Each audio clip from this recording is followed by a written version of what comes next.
Thank you very much for coming tonight. I'm Don Brown. Tonight we have a special guest from Kanu Hawaii, and to introduce them, let me introduce Brandon Hayashi. Good evening, everyone. Thank you for coming here to be a part of this. Just in case you guys didn't know, this is Kanu co-sponsored with Don. It is. And what we're going to be doing tonight is after the show, we're going to be having a panel discussion. We're at Chino Hot Springs. Just after. Have a panel discussion, and to make sure that you folks actually do hang around, we do have poo-poo after that, but it's after the discussion, not prior to. And just another thing too, as you look... Not too long, don't you worry, sir. As you look around the room, you will see some signs like this, right over here. On this door, on that over there. And if you see, it's 801-901-3555. What we got going on tonight is a special thing for you folks. What I want to talk a little bit about before we get into the film is actually what Kanu's doing in July called the Energy Challenge. So what we're going to be doing is challenging people, encouraging, motivating, hopefully inspiring people to reduce their total consumption of energy in the month of July by 25%. What you can do is using those 10 digits, is actually send a text with your name and email, and we'll get you to be a part of that. So you'll be aware of all the things that we're doing in the month of July. There's 4 separate weekly challenges split out to make sure that we reach you at the level that you're comfortable with, and then challenge you as we go throughout the 4 weeks. So tonight's movie ties into energy, obviously, as we talk about climate change, but the panel's specifically going to be speaking about what can we do here in Hawaii, and how does energy affect us, what we're all about, and how we can move forward. Okay, so without further ado, we'll get this started. And for those of you whose stomach are rumbling, and to answer your question, the panel should be about 45 minutes. Okay, thank you.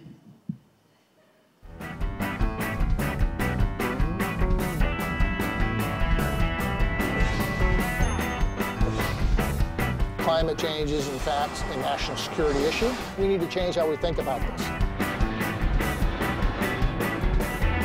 Do I think man is causing global warming?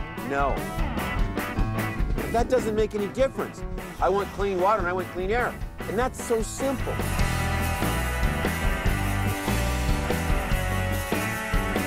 We've been doing it one way for the last 100 years, but we got to be thinking about what's the technology for the next 100 years. This is a very complex, high-tech operation. You take the extension cord, plug it into the car.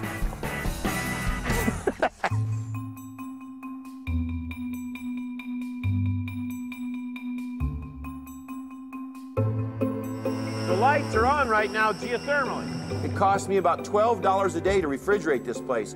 If you did it on diesel fuel standard, it would be $750 a day. For Roscoe, I guess we bottomed out when we lost our Dairy Queen. We sat here and prayed for rain and cussed the wind. Now what we've been cussing all these years turned out to be a blessing. There's no question that these technologies are going to grow very quickly. The question is who's going to get the business. China is likely to be there well ahead of us. What we need to be worried about is whether or not we're keeping up with them. I see the United States having almost a full employment economy based on retrofitting a nation.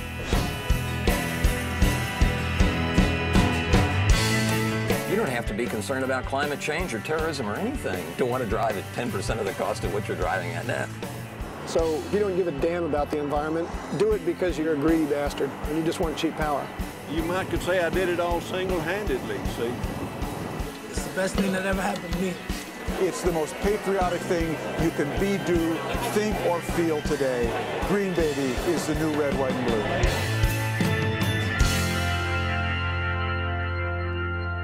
This is no longer the purview of Birkenstock-wearing tree huggers. Not that there's anything wrong with it. I'm sure you have plenty of questions, and here again is Brandon Hayashi.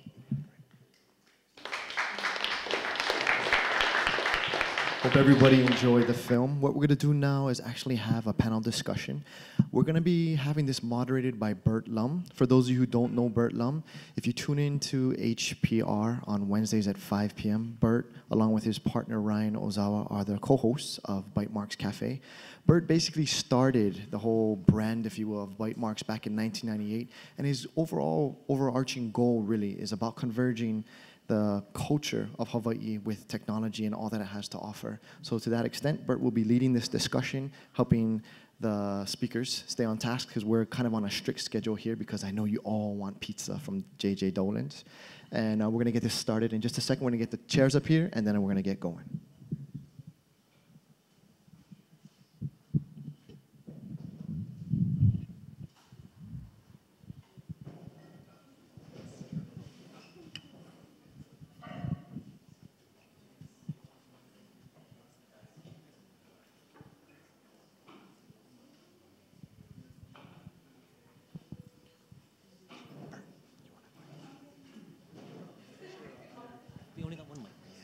So where's your other, oh, there's, okay. So if you want to just introduce him, only Brian doesn't have a list, we'll get the link for him. But everyone else, if you want to just give a quick intro. Did Dan want to say something about the movie? No. Don. Oh, no. So we can pretty much start. Yeah. Well, I want to welcome you all to this evening, kind of a kickoff for Kanu Hawaii's Energy Challenge, and I want to commend all of you for coming out tonight because I know you're all missing the finale for Hawaii 5.0. So this says something a lot about you. It says that this is a lot more important than that show. Anyway, I want to quickly introduce our panel and give them an opportunity to say a few words about what they're involved in and how they see Hawaii kind of preparing itself for the future. And I think, you know, at least for me, I mean, I've grown up in Hawaii. I've experienced its growth. I've seen a lot of changes take place. For me, Hawaii has always been an island. It's an island culture. It's got, by nature, limited resources. And we can only sort of exploit the resources that are here to an extent where they will easily run out. So what is it that we have to do to really create an environment of sustainability? And I think each of these panel members can speak to that. So first off, I want to introduce Richard Ha. Richard is a Big Island farmer and has been a supporter of geothermal, and also is the chairman of a very audacious company, I think. It's Kuakoa, and I want to have Richard take a seat.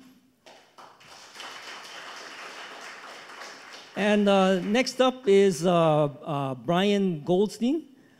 Brian has had a lot of, I think, publicity in terms of the electric car industry, Better Place. When Governor Lingle, there was a big announcement about the electric car company coming in and really building the infrastructure that supports electric cars. Better Place is that company. And I think it offers a lot of hope. But a question becomes, what comes first, the infrastructure or the cars? And how do we really get this kicked off? So I'd like to have Brian maybe perhaps speak a little bit about that. It's a kind of a chicken and the egg situation. And last but not least, I want to introduce Scott Siu from Hawaiian Electric. And Scott's vice president there. He is involved with Hawaiian Electric's alternative energy resources. And I've been involved with a lot of companies here in Hawaii in terms of things like telecommunications and healthcare. And a lot of these companies are going through phenomenal changes. And I think what we're also seeing now is the electric company also going through some phenomenal changes. And how they ultimately end up changing will have a big impact on Hawaii. So with that, what I want to do is I want to give each of the panelists an opportunity to say a little bit about what they're involved in, how they see Hawaii's future, and from their perspective. So Richard, we'll start with you. Thank you. I am a farmer from the Big Island, and what I'll do is I'll just explain a little bit about how I came to, actually what happened was my pop started telling us stories when I was 11 years old, and I was kind of, my whole life was determined from there, but I'll tell you how that whole thing went. We farmed 600 acres on the Big Island, and We have 60 employees. Fee simple, it's a long story, but we either had to buy it or we would be history. So I ended up one day going home telling June, guess what I just did? Mainly what I did was I put in an offer, didn't have any idea how we were going to pay for it. You know, it was one of those interest only for 4 years, and then, yeah, sure, we'll come up with the balloon 4 years from now. And then the land prices went up, we refinanced, we were lucky. So the higher the land prices went, the smarter I became. So, you know, when I was a small kid, my pop used to tell stories, you know, about impossible situations, and he'd pound the table, the dishes would fly in the air, and he would say, not no can, can. And you know, it's clear in my mind, he'd always say that. And then he would also say, for every problem, you should have 3 answers, at least 3 answers. And then one more just in case. So I was 11 years old then. So anyway, so what happened was I went to school. I was kind of a Kalohi kid, and went to University of Hawaii, flunked out. At the time, it was the Vietnam War, so you got drafted.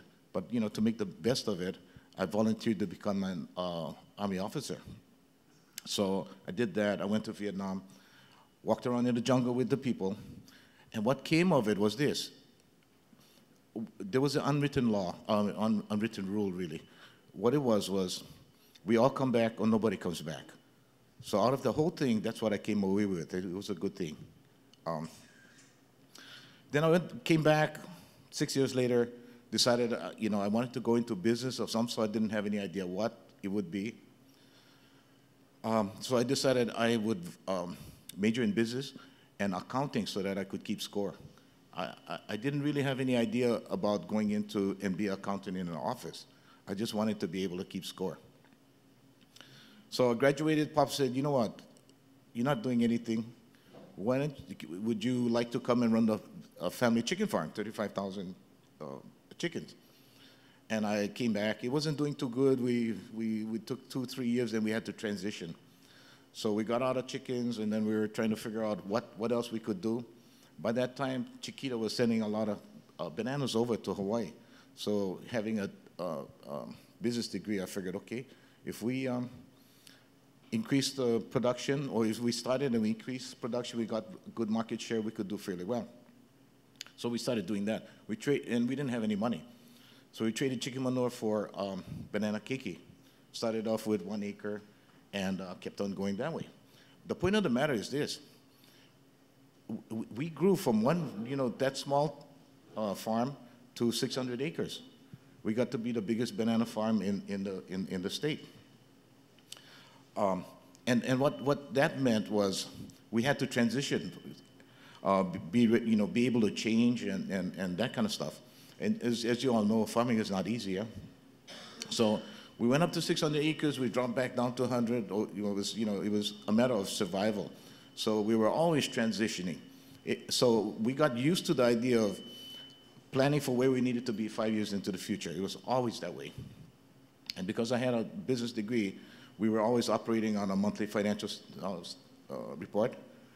But we had to be even more on our toes in that. So we made sure we had weekly break-even analysis. And then we also were able to analyze all kinds and juggle all kinds of different variables. It was just second nature.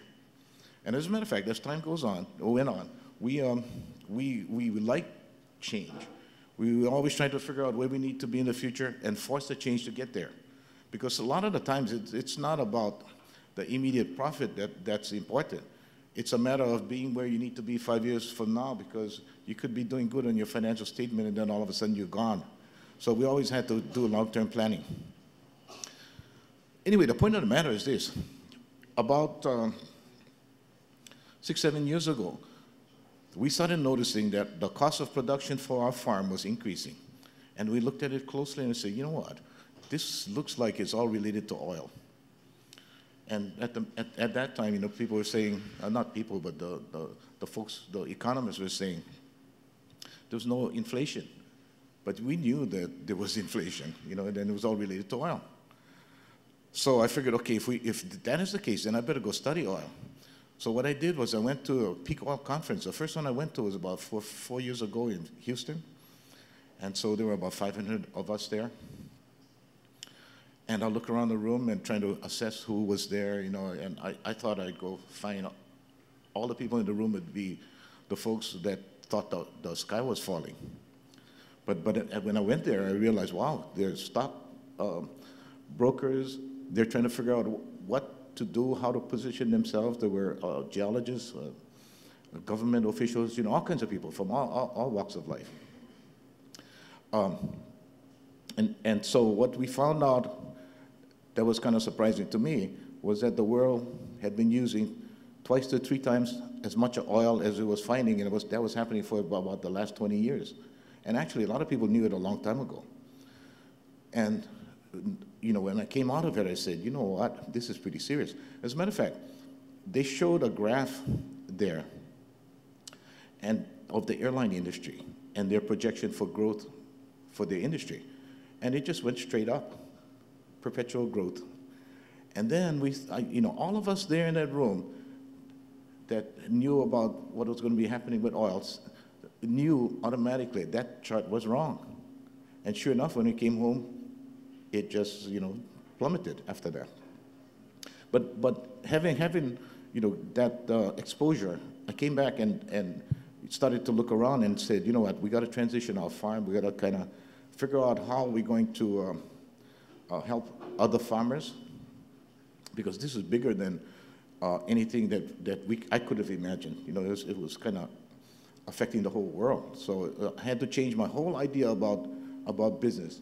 Before I went there, business was about big volume, market share, and produce as much as you can. So it was always good to be big. But when I came back, I said, you know what, that model might not work. So anyway, first thing we did was went to the legislature and said, you know what, this is pretty serious. Why don't we have the Department of Ag start up a program to give cheap interest loan to farmers for renewable energy? And I guess I made a pretty good case of it, because we passed it through the legislature in 1 year and got it done and passed. And actually we benefited from it. Oh, I'm sorry. Oh. So just keep going, but I want to give the other guys. Oh, I'm sorry. Yeah. Okay. How much time we got? According to my guy, how much? 1 more minute? Oh, okay. You know what? I'll just go into peak oil then. The energy return on investment. The energy it takes to get energy. The net energy you have minus the energy you use to get your food is your lifestyle. Yeah. Okay. What's been happening is in the 1930s, it took the energy of 1 barrel to get you 100. In the 1970s, 1 got you 30. Now 1 gets you 10. And it's dropping. It's not good. The guys that do biophysical economics says that you need 1 to 3 to maintain the infrastructure. And it's coming down. So at some point, there's not going to be a reason to go get it, because there's no net energy. On the other hand, geothermal is 1 to 10, and it'll last for a long time. So I asked the scientists of the observatory on the Big Island, asked them, how long will the Big Island be over the hotspot? And he said, 500,000 to 1 million years. I said, I think it's long enough. But you see, you get what I mean. Huh? It's a long time. What it is it's cheap. It's proven. It has a small footprint. It gives off no emissions. It's a no-brainer. We should use it. We should maximize it to the fullest extent. You know why? Because in modern Hawaiian history, the economy has taken, and the culture had to give. In this particular case, if we maximize geothermal, we've got a chance of getting the economy to give and the culture to receive. Because what's going to be happening in the future is this. It's an uncertain future we're going into. We're going to need the aloha spirit. We need to get stronger community. We need to make more friends. We need to be closer to our family. Anyway, that's the whole thing.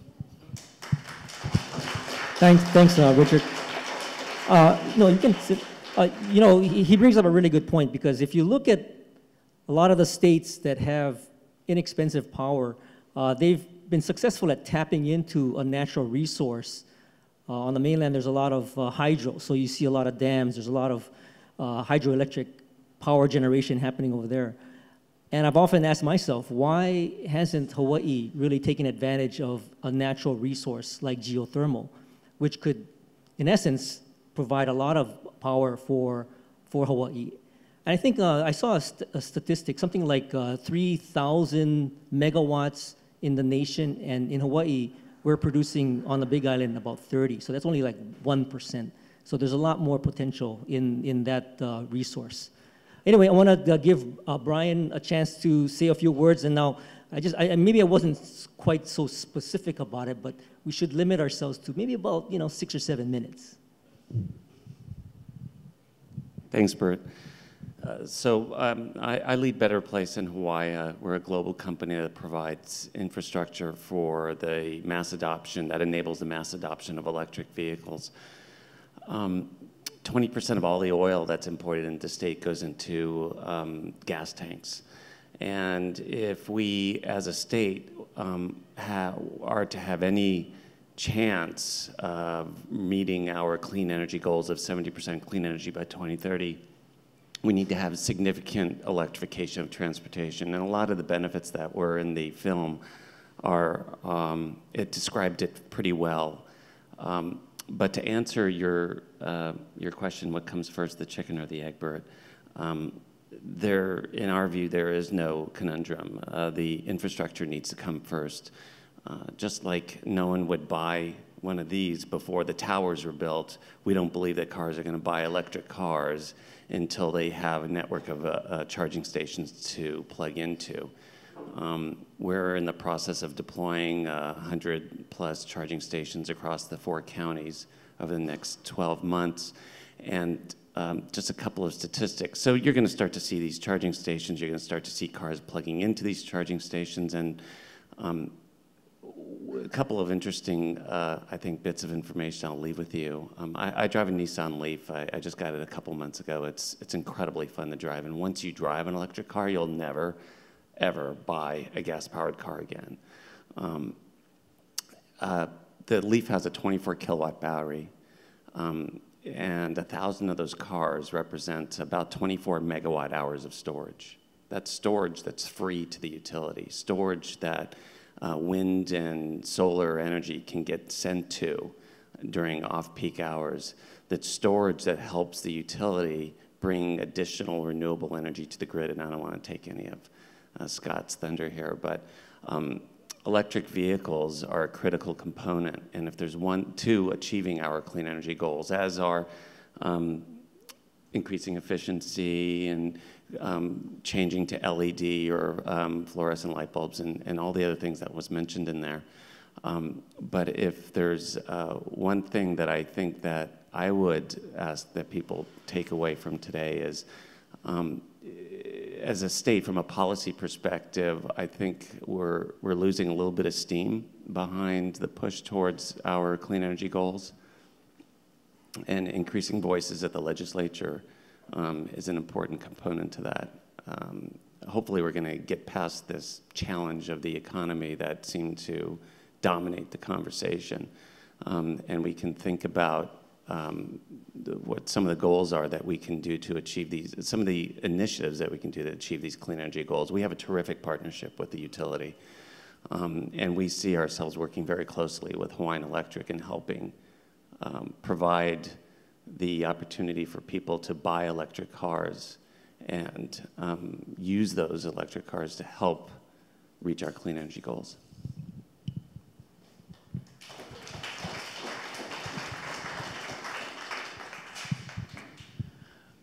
Well, hello everybody. My name is Scott. My title is Vice President of Energy Resources at Hawaiian Electric Company. And I think I probably have the best job in the entire Hawaiian Electric. And let me explain what I do and why I think it's probably the best job. So I've been at Hawaiian Electric for almost 18 years, and I've done a variety of things at the company. I'm an engineer by schooling, and my first job was trying to get permits for fossil fuel power plants, okay? And so here I was, well, much younger, more energetic worker. Well, no, I still got lots of energy. I have a different type of energy now.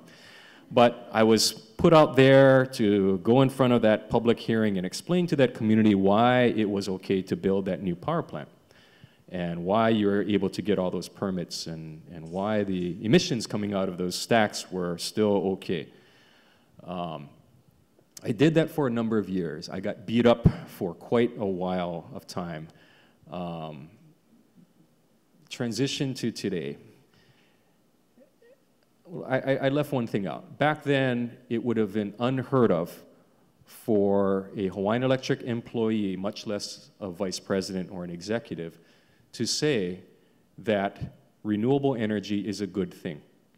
Okay, we had a few projects going on. We had a couple of contracts with wind farms in the Big Island. But by and large, we were in the business of building more infrastructure because we wanted to be able to serve the loads on all the islands. And at the time, the best thing, the most reliable power, were building power plants.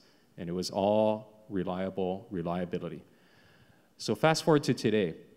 Here I sit in my area, what's called the energy resources area. I have responsibility, or I have the privilege, perhaps, of overseeing a number of different programs. One of the areas in my section is completely charged with, I like to say that, completely charged with the electric vehicle program that we have partnerships with A Better Place and some other companies. Also in that group, we run our net energy metering program, which is the one where you can put photovoltaics on your rooftops, spin your meters backward. I also have in that same area a group of folks who are working on what we call demand response programs. And these are programs where we will be able to try and make better use of the load side, how our customers are using energy to be able to balance off what we need to do on the power generation side. So that's the demand response programs. And then I have a whole nother section, and their whole existence is to sign contracts with renewable energy producers. Okay, so as an example, it will range from projects like the Kahuku Wind Farm, which went in service earlier this year. It will include developing what we call a feed-in tariff program, which is a program where we will buy energy from smaller projects. So it sort of spans the gamut of lots of different things to try and get us to where we need to be with clean energy. Now, we are a group, my group is about 60 employees within Hawaiian Electric. We have, for quite a number of years, run energy efficiency programs. Now there's Hawaii Energy, which runs those in the state, but we continue to collaborate and support them. We used to have a single guy, Art Seki, and I know some of you may have met Art over the years, and Art was probably for the longest time the only full-time employee, I think, who could honestly say that he was full-time renewable energy.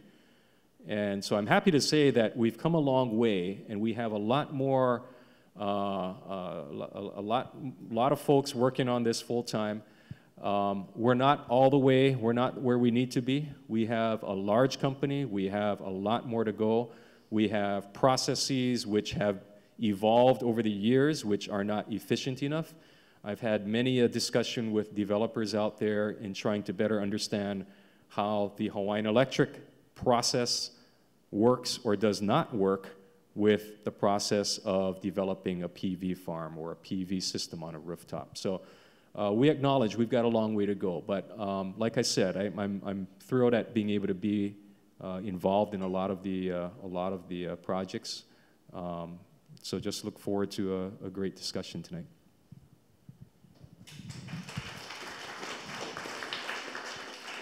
I wanted to kind of maybe kick this off with a little bit of a discussion. Richard, you kind of brought up at the end of your talk about geothermal. And as a resource, what do you see as being perhaps the biggest challenges in terms of getting geothermal adoption really moving in a more, let's say, growth phase? Well, first of all, I'm sure everybody here knows we don't have that much time, yeah? We got to get going. And we got to bring the geothermal power online. And frankly, the big picture is crank them up on the Big Island, put them in, put a cable, bring them over here. You guys, there's all the customers here, and shut down all fired plants as fast as we can go. And that's basically it. It's not easy, and that's why actually, I'm a farmer, right? That's what I do. But because I know that we don't have much time, we just got to go do what we got to do. Brian, you had mentioned something about losing some steam, maybe losing some focus on achieving our clean energy objectives. What is it that's been lost, and how do we go about, especially with this group, sort of re-energizing that effort? Well, I'm not sure what exactly was lost. I think there's when the house is burning down, all you can think about is putting out the fire. And with the deficit that the state has had, I think that's been a big distraction for a lot of people, in particular in the legislature. But I think the people in this room, I think it's fantastic that we're able to get crowds like this for events such as this, and it seems to me that, I mean, when I looked at this film and saw what one person can do when they bring their voice to the table, I know from Better Places' perspective, this is the smallest market in the world that we are in.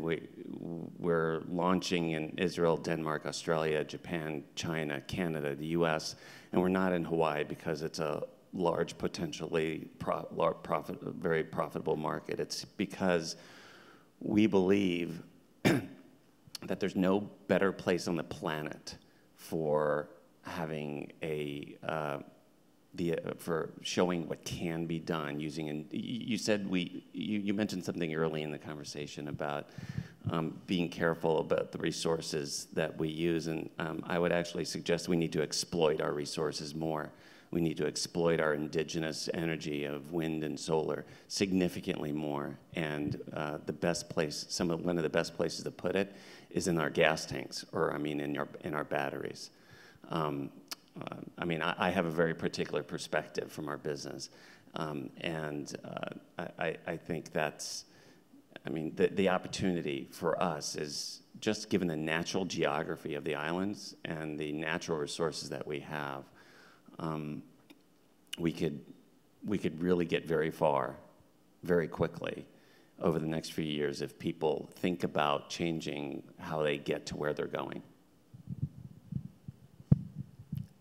Scott, you have a very important role. Hawaiian Electric has a very important role. Basically, I look at them as being the grid, the distribution mechanism. And as you start to talk about all the different alternative energy sources that are now becoming available, it sort of downplays the infrastructure that you've already put in place in terms of the let's say, fossil fuel plants that are in existence. How do you find the balance between supporting the alternative energy growth and incenting those producers with the financial responsibility that you have as an electric company to keep sort of the shareholders happy and profitability within the company itself? So I see a real challenge in trying to find that sort of balance. Yeah, it's a pretty complicated business model that an electric company has. Yeah, we basically don't profit when we just buy energy from somebody. It's not, So what's the incentive for us to sign a deal with a renewable energy company? There's two basic incentives. One incentive, of course, is the fact that we have a obligation, a commitment, as embodied in our renewable portfolio standard. It's a statement in the state policy and the law that we have to get off of oil. Okay, the other incentive is that as we look towards the volatility of the oil prices, you know, we are seeing already, I mean, even today, right, we're just comparing where we were just a few months ago. Our electric bills are almost as high as they used to be back in 2008 when we had, at one point, $140 barrel of oil. And when that happens, it really affects our customer base, and it affects the economy, which also then impacts our ability to keep our business going.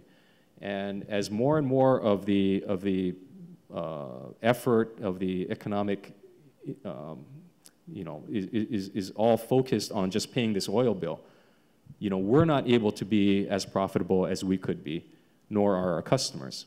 So it's on a macro scale, it really does impact us. So that's another incentive. Where we view in the future a tremendous opportunity, and I think it was sort of touched on in the film, was that as you look towards building new renewable projects out there, we need to improve our infrastructure. We need to put in smarter grids. You know, everybody hears the term smart grid. We will look at energy storage devices, battery systems, and all of those are critical to being able to support bringing more of the renewable power into our system and also keeping the grid reliable. So that is an investment in infrastructure that we can make and that we would be allowed to make a profit on. And so the balance, you know, we see the opportunity in terms of supporting the renewable energy development. We also see how important it is for our customers to be able to get off of this tremendously volatile energy source. And, you know, I think the challenges that we will always sort of mention, at least for the time being, are, you know, how quick can we get there? Are the technologies there? You know, we would like to be able to spend money on this particular technology, but perhaps it's not quite as proven as we would like it to be. You know, so you get into these questions of balancing more from a technology risk perspective and, you know, but is it still worth it? So it's a complicated business model. Yeah. You know, before I open it up to the audience for some questions, I wanted to give each of the panelists maybe just a couple minutes, maybe a minute to kind of share with this audience, what do you suggest we could all do to help with this energy efficiency? Or, you know, we all come, I mean, each of you come from a fairly large perspective. You know, Richard, you're promoting geothermal, but what can we do to actually change that picture? Or Brian, I know I'm going to take this away so you can't say this, you know, we all go buy leaves. You know, that's not the solution. So what from your perspective, from an electric infrastructure standpoint, what can we do? And Scott, from a Hawaiian Electric standpoint, which is also from looking at it from a big picture, what can we as individuals do to make a difference? You know what, I can just answer my own question. The reason I came here is to try to give you folks a sense of what we can do, and that is we can find a solution, a social solution to our problems. You know, and we can actually be looking for prosperity instead of, oh, woe is me and the sky is falling and all that. And how we can do that is if we can bring on more geothermal, because geothermal is relatively cheap. And we're talking about base power, about 85% of the use of electricity, yeah? And so and it's basically replacing oil. Now the break-even cost for a barrel, I mean, for geothermal is equal to about $57 for a barrel of oil. We're at $100 right now. If it goes to $200, it'll still be $57. So what we're looking at is, and here's a social part of it. We all know that the folks on the lowest rungs of the economic ladder will get their lights turned off first. Yeah, too frequently they're going to be Hawaiians. Yeah, and that's a problem we face with. But if we, like I say, if we put geothermal on and it's cheap, this is what is going to happen. I talked to Carl Bonham of UHERO, and I asked him, is it fair to say that if we were able to put most of the primary base power supplied with geothermal, that we would be relatively more competitive to the rest of the world? He says, yeah. And I said, is it fair to say that our standard of living would rise relative to the rest of the world as oil prices rise? And he said, yeah. So that's my whole point.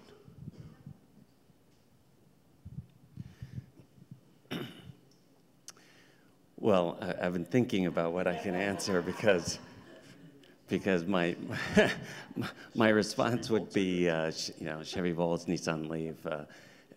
I think, given the perspective that I bring of being in the electric vehicle industry, everybody.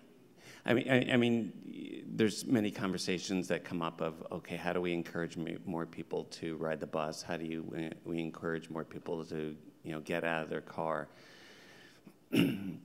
And I think all of those are very good and important things to do. But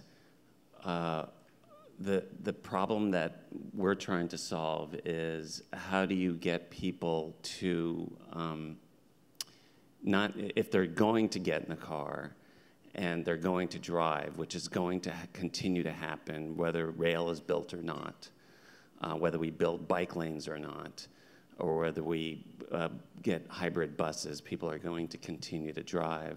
How do we make that more efficient?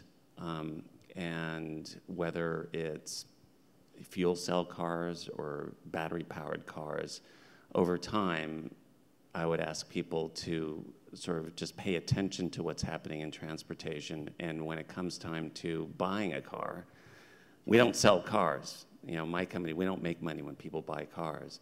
Just think about what sort of impact that car is having and how is it being part of the solution.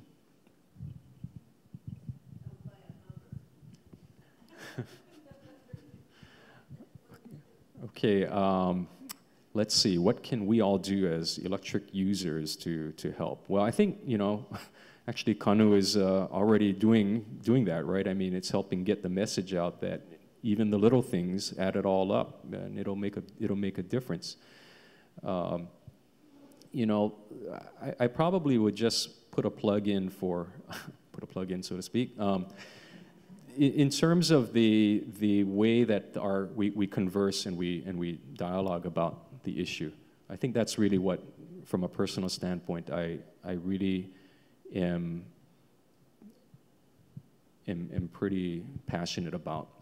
I'm schooled as an engineer. As an engineer, you get schooled to say, all right, what are the equations? What's the theories? What's been tested, et cetera, et cetera.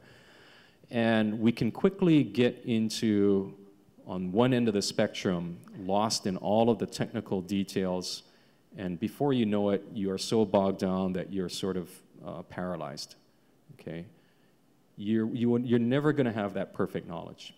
Okay, on the other end of the spectrum, I think that sometimes you can be so idealistic and always be stretching for the perfect, and you're wondering and you're just getting more frustrated because you're saying, why can't people just see it and just go do it? And what I am really committed to is having the conversation truly be a conversation, and you've got to get more towards that middle ground, because there are very real technical and economic issues. There are very real policy and idealism issues. And everybody has to get better at understanding what those all are. And I'll be the first to say that they don't teach you that in engineering school. Okay? And what we need to do, I think all of us, is to better understand what all the issues are, what is the information, so that we can all really truly dialogue. Great, thanks, and that's a good segue into I want to open it up to the audience, and if there are any questions, I'll try to repeat, here. Okay. My question is to Richard. Since you're in the agriculture industry, I'd like to get your perspective on what is the impact of food imports and agriculture in Hawaii, and what kind of role can agriculture play in addressing the carbon footprint of our society here in Hawaii? What sort of things are you guys looking at, and what do you see that role being? Farmers are having a hard time. The average age of a farmer is probably about 60 years old in Hawaii. They're just thinking really seriously about trying to survive. Yeah, so your question about what the farmer can do about the carbon footprint, I think most farmers are just trying to survive, like I said. But one thing that is interesting, and that's what we're doing on the Hamakua Coast, is we're trying to do this zero waste program. And what that is we're trying to use the green waste, and instead of throwing it away, use it to convert it to fish food. And then the fish food into fertilizer and stuff like that. In our case, we're going to put in a hydroelectric plant, and we'll be totally off the grid from water. So, and the other thing we're doing is, you know, we realize that if the oil prices go up, gasoline prices go up, folks not going to want to travel, and we're going to have to feed the community, yeah, because they don't want to travel. So what I'm doing is we're trying to work with the area farmers to have them come and lease our lands, and that way we get variety, you know, of food for people, because if it was just up to us, people would starve on only bananas and tomatoes.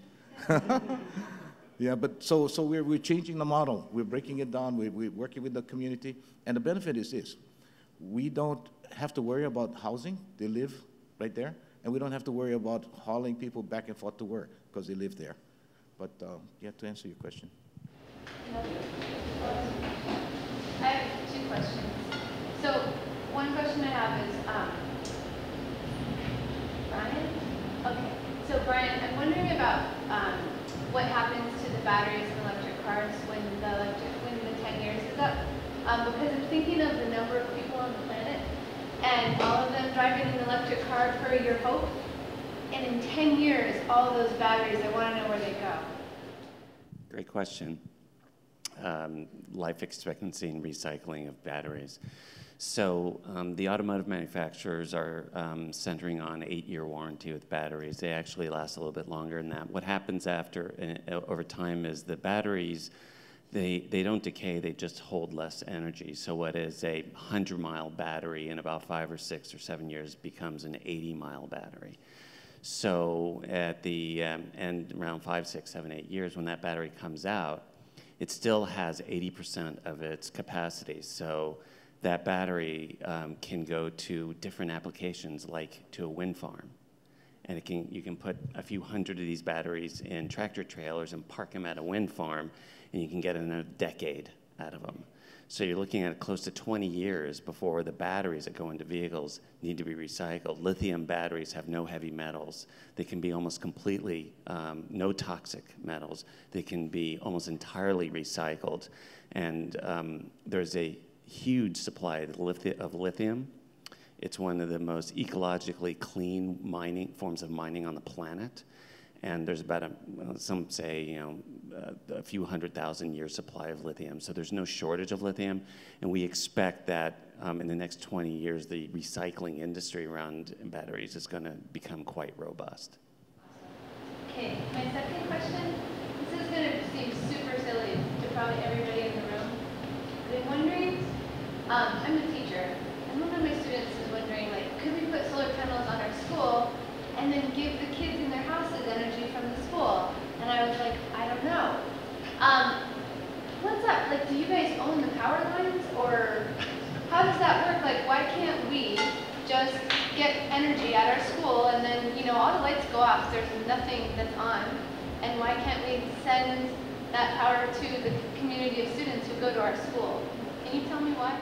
Yeah, so first off, so the question is basically, why can't you generate power at like a school, and when that school is not using that power, basically use the power in your homes or other locations, right?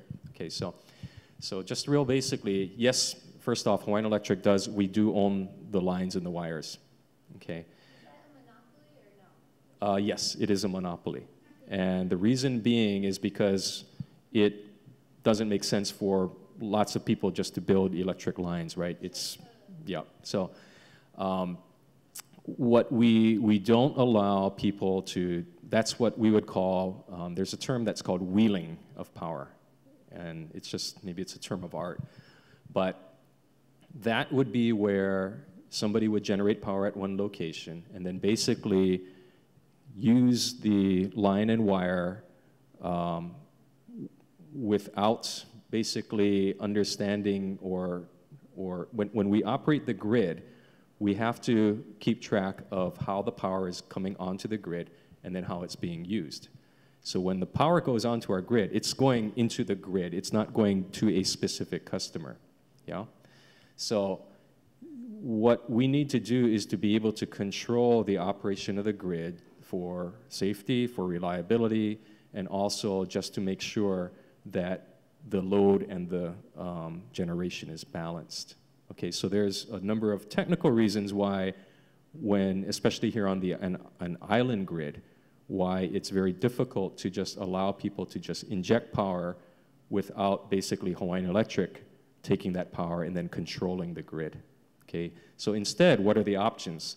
Instead, what we have are other options now where if that school is generating power, and let's say over the weekend they're not using the power, Hawaiian Electric can buy the power from the school. So there's an economic benefit. You know, the power is still coming onto our grid. We still have control over it, but at least the economic benefit can be given back to the school. We have different programs.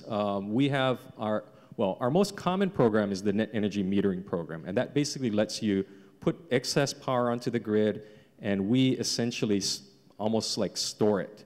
We basically have credits that we then can give back to the school.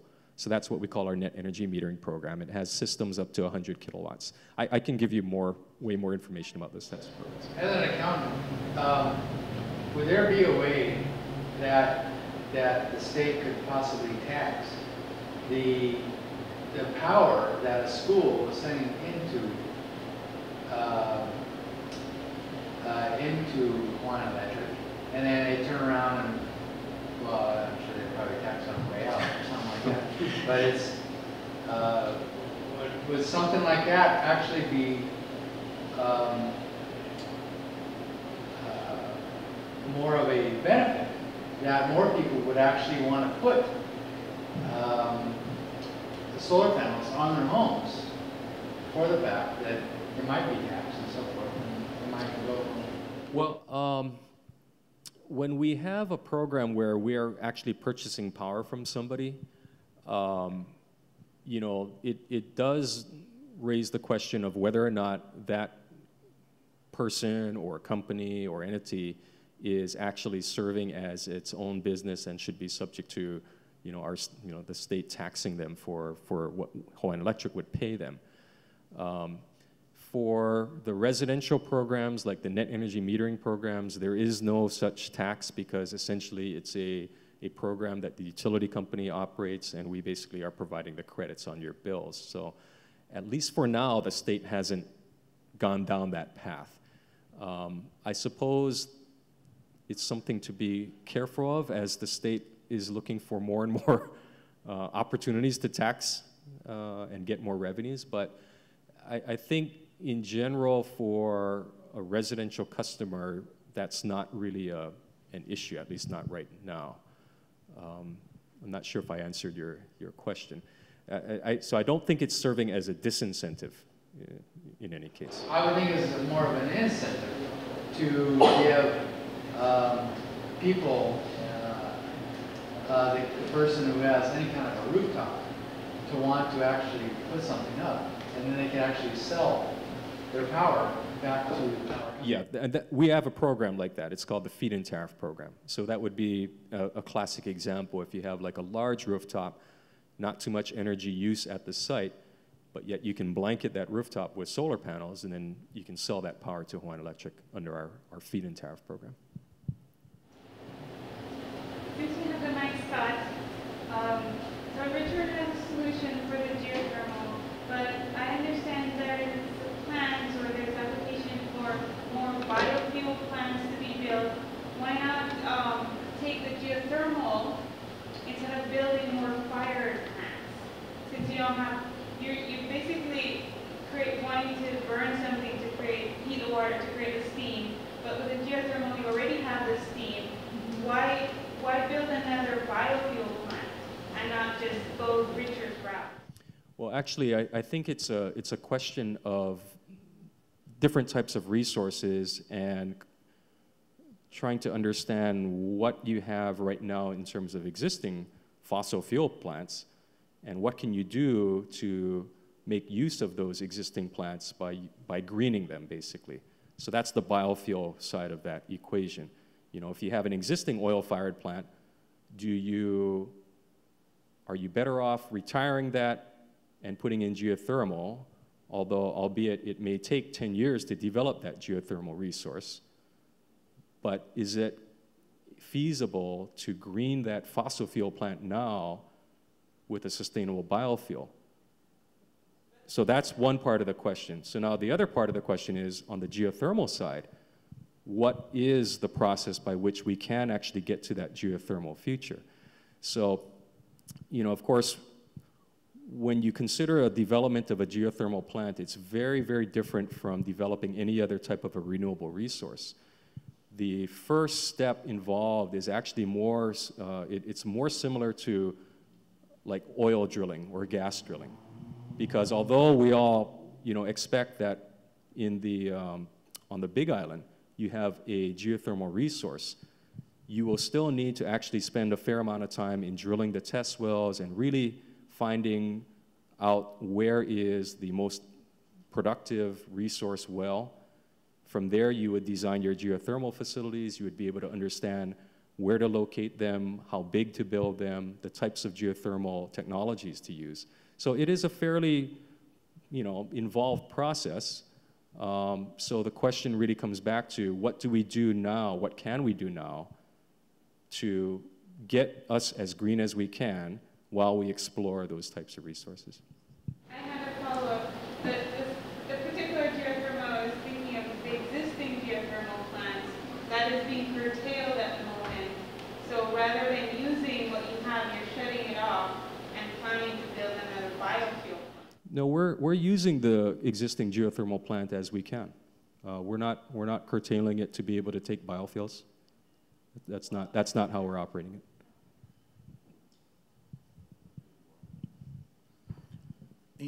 I'd like to talk about biofuels. You know, as a farmer, for the farmer, it's not very complicated.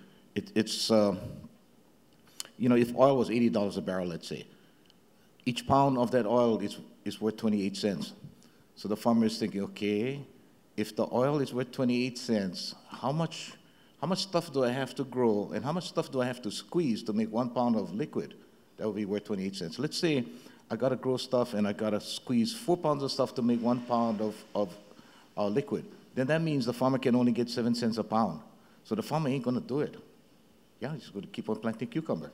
So that's on the one side of it. Now, if you start going into advanced biofuels, they've got templates that they say works on the mainland. And it hasn't worked yet. They spent hundreds of millions of dollars, still never work.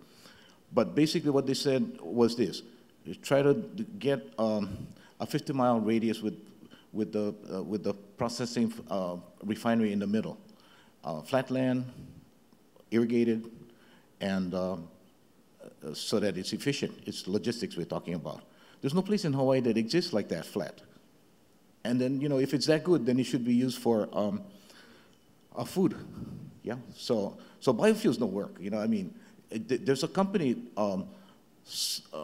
let's see, Sun Fuels, that actually has experience doing this kind of stuff, second generation, third generation green diesel from trees.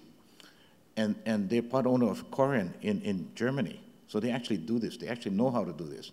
You know what they did? About 2 weeks ago, they just shut down because they don't think you can scale it. And then you cannot make it cheap enough. So biofuels is a real problem. So what's going to happen with biofuels is, to make it work, you got to subsidize it. So if you subsidize it, then it's going to be expensive. And you know what the thing about it is? I started saying we try to do it cheap, because if we do it cheap, we encourage economic growth. We have jobs for families and stuff like that. But if you make them expensive, then the people on the lowest rung, we got to tax ourselves to help keep them alive. It's not a good idea. We got to force this out to go geothermal, and Scott is right. You know, we haven't done anything, so now we're starting from way back. We should have been doing something a long time ago, but that doesn't mean we shouldn't just jump out and make gold. Any other questions? Okay, back there. I have a question for Brian. when I first read about Better Place several years ago, there were to be battery swapping stations. Is that in the plan for Hawaii? That's a great question. We announced in Hawaii a little bit over 3 years ago, and we're building our swapping station networks in Denmark and Israel now. Just in fact, yesterday we announced the pricing for our services, and the battery switchable cars are going on sale in Israel in August and Denmark in October. We have not yet announced a automotive manufacturer for the North America, for the United States market, producing battery switchable cars. We are working very hard on that. I'm hoping we're going to be able to make an announcement about that soon. We've been saying from the very beginning, we continue to target to be building our battery switchable network in Hawaii in 2013. The electric cars, it took us about 100 years to get where we are today with our oil-based transportation system. And the transition to electric drive transportation, that includes fuel cell, hydrogen, and so on, it's a very long play. It takes automotive manufacturers years to come out, design, and produce new models. And 2030, you have about 6 models on the market today. You'll have about 10 models in 2013, in 2012, and you're going to have about 35 to 40 models of electric vehicles to choose from starting during 2013. And we're very hopeful we're going to see at least a couple of them with switchable batteries.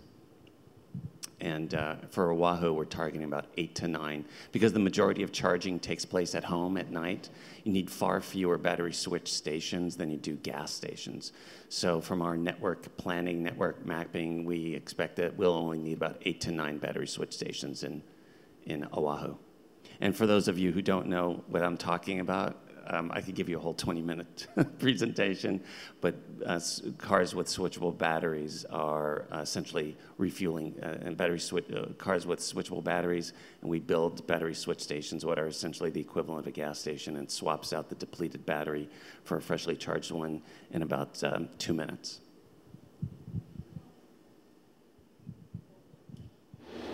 My question is for Scott. Under the Hawaii Clean Energy Initiative, they've got this goal of 7% clean energy, and 30% is supposed to be energy efficiency, and 40% is supposed to be new energy sources. From your perspective, in your seat, which is more doable, and what are the real challenges? Well, so the way that it's structured right now, Hawaiian Electric, we have most of our focus is on the 40% renewable power generation side. And the energy efficiency side is on the Hawaii Energies, the energy efficiency companies, and so on. But they have to go hand in hand, because as we get closer to the years of 2030 is the year where we have to get to this 40%, 30%. We will know much better how we're progressing on each of these areas. And I think the challenges, well, for example, the challenges on the power generation side will be, can we get enough of the improvements to our grid that we need to be able to integrate more wind, more solar? Between now and 2030, will we be able to get OTEC actually operating at a scale where we can get 100 megawatts of OTEC or more? So there are very real, still some steps ahead, I think, on some of these power generating technologies. On the energy efficiency side, I believe, as you get more and more energy efficiency, it will get harder and harder to get those, it's the classic low-hanging fruit. So I think the plan has to be that we're not going to be, trying to design our power generation side to stop at 40%. We're going to try and make sure that we're a little bit ahead of the game. And I would hope that the energy efficiency side guys are also doing that same thing. so that, who knows, maybe by 2030, if we happen to be at 80% clean, then hey, that's okay. But I think both sides are going to really have to invest in new technology. I think we're going to have to be very, very aggressive in terms of the integration technologies as well. But in theory, as the energy efficiency side gets more and more up there, then that will make our job easier, because the power generation side, the percentage will be smaller. Last question. Last question. Did you get to ask a question before? No. Okay, go ahead. I want to say just thank you so much. This has been fascinating, and I've so enjoyed hearing all of you, and thanks so much, Kanu folks. And I love Richard's dad's, don't think no can. I just love that so much. I believe that there's no single solution, that we don't have to, that it's many pieces to solve this complex problem. I'm challenged to really feel comfortable with geothermal, Richard, just because, I don't know how the Hawaiian community feels. They used to really not like, I remember, from geothermal, and also vulnerability to what if there's another God forbid, another earthquake or something, and we're all depending on a centralized distribution system that kind of leaves us a little bit, hanging, right?